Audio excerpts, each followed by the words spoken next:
మనల్నంతం చేయడానికి మనలా ఉండే ఒక నల్లటి గొర్రె మనలో చొరబడింది.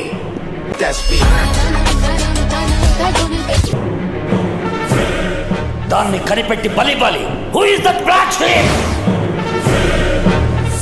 డాక్టర్ వసీకర్, నీ అంతట నువ్వు వస్తే నిన్ను నొప్పి కలగకుండా చంపుతాను.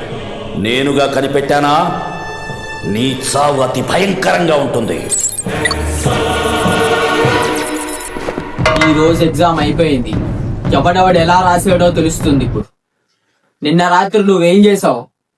అరే కాలేజ్ చెప్పుకుని 6:30 కల్లా ఇంటికి వెళ్ళిపోయినా. 7 గంటలకల్లా సినిమాకి వెళ్ళాను. 9:30 కల్లా సినిమా అయిపోయిందిరా. 10 గంటలకల్లా అన్నం తిన్నాను. 10:30 కల్లా పడుకున్నాను రా. నేను ఒక్క పేజీ కూడా చదవలేదురా. నన్ను నమ్మరా. నువ్వేం చేసావు? అరే కాలేజ్ అయిపోగానే నేను 6:30 కల్లా నా రూమ్కి వెళ్ళిపోయాను. అక్కడి నుంచి ఫ్రెష్ అప్ అయ్యి మా పిల్ల వచ్చిందని మా పిల్లతో ఎలా బయటకు వెళ్ళాను రా. నేను వచ్చేసరికి 12 అయిపోయింది. అసలు ఏం చదవాలి ఏం చేయాలో కూడా నాకు తెలీదు. ఎందుకు లేని నేను పడుకుని పోయాను రా. నేను అసలు ఏ సబ్జెక్టు కూడా నాకు తెలియదురా. నన్ను నమ్మరా. మరి నువ్వేం చేసావు?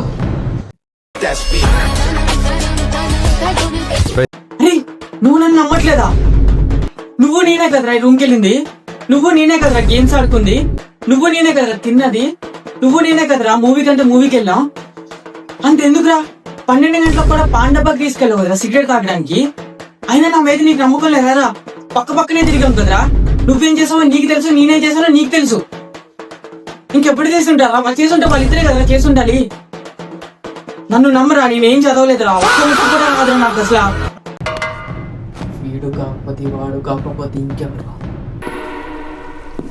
ఆ నల్లటి గొర్రె ఎవడు? ఇప్పుడు తెలుస్తుంది. a+b² ఎంత? a² + b² + 2ab.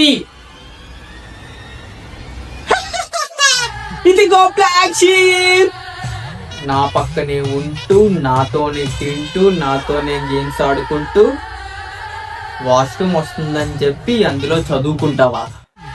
నమ్మక ద్రోహి.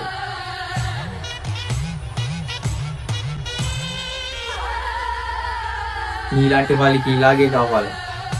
నీలాంటి నమ్మక ద్రోహం చేసే వాళ్ళకి ఇదే ఈ పరిష్కారం.